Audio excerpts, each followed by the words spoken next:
Practical Magic 2 is happening, and I'm sitting here beaming with glee, and I have so much I want to say. This video is quite short, but I did it short on purpose because otherwise I'd just be gushing for hours. Do check out my other videos on Practical Magic, and I hope you guys enjoy the film. And I will say this, don't let the misfit reviews put you off. To quote someone on IMDb, it's just enjoy the ride. Let's talk about Practical Magic 2.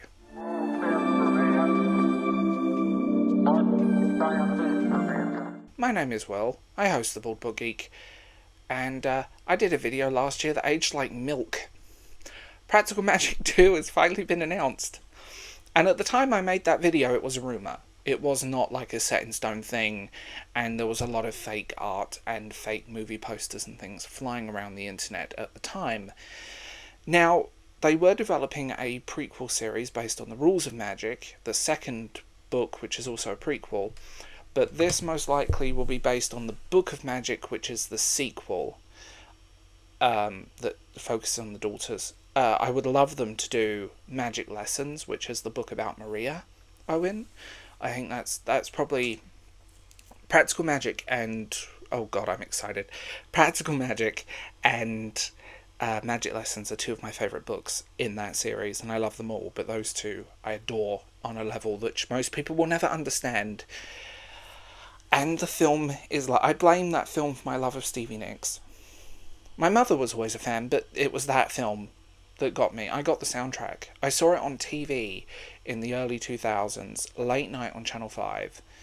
And, because it was, it didn't do well at the box office. But the film gained a huge cult following. There's also two versions of the film. The theatrical version we all know and love, and a slightly darker, spookier story that was the original cut. But, there's so many things this film could be, and if they do it right, they do it right. I'm going to put this one out there, and I'm going to echo what everyone is saying on TikTok and the internet, that, Stevie Nicks, do a cameo, please. I am so excited. This film didn't do well. It really didn't do well. But you know what? It's a loved movie for so many reasons, and that's one of them. It's a beautiful film. It's beautifully shot. The casting was perfect. The chemistry between Sandra Bullock and Nicole Kidman was amazing. And the film has garnered this huge cult following of people. A beautiful film, and it so reminds me of people that I know. It reminds me of my mother. In the best way possible, that energy, that kind of attitude. But the cast in that film was spectacular. Stockard Channing, come on.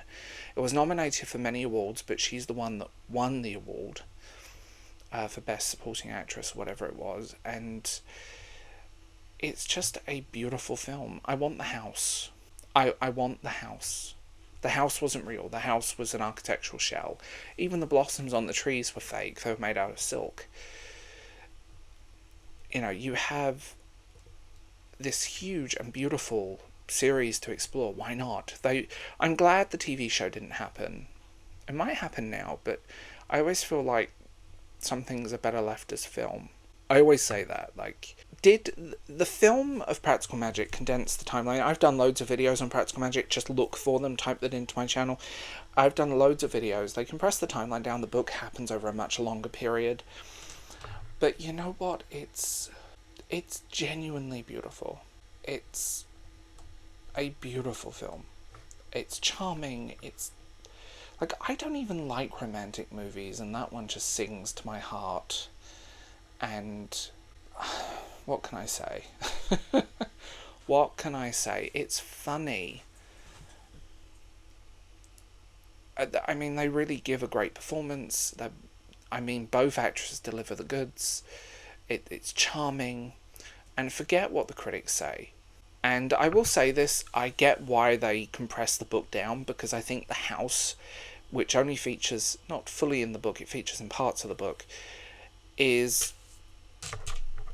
what's the word I'm looking for? It's beautiful. And I think the house is a character unto its own, and it sets the atmosphere and the mood. I'm excited. I know, this is completely unrehearsed and unwritten, but I am excited, and my theory is everyone has basically signed on, and the negotiation discussion in media right now is probably just a marketing ploy. We must build up hype. And it's a real gem of a movie. And I mean that. It's a real gem of a movie. And I do find some of the reviews quite interesting, like people saying it's not for children. Well, obviously it's not for children. It's a dark comedy. People called it a chick flick. I don't know why. It does have weak points. And I mean that. But it's so beautifully done and so wonderfully written that I'm just sitting here with glee and I can't wait. Read Alice Hoffman books. Read her books.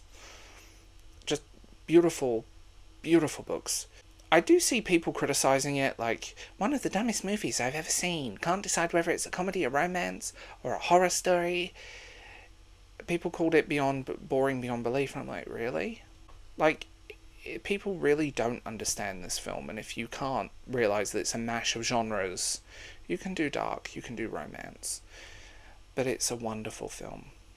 It's charming, it's funny, it's whimsical. 90s whimsy goth is back, I suppose. And I think a lot of people, especially when it's a mash of genre, people don't understand it. A lot of people like their films very squishy and very easy to interpret, where this does blur the genres. It's a comedy, it's romantic, it's dark, it has its moments, and it's just a beautiful film. So, I'm going to leave this one here.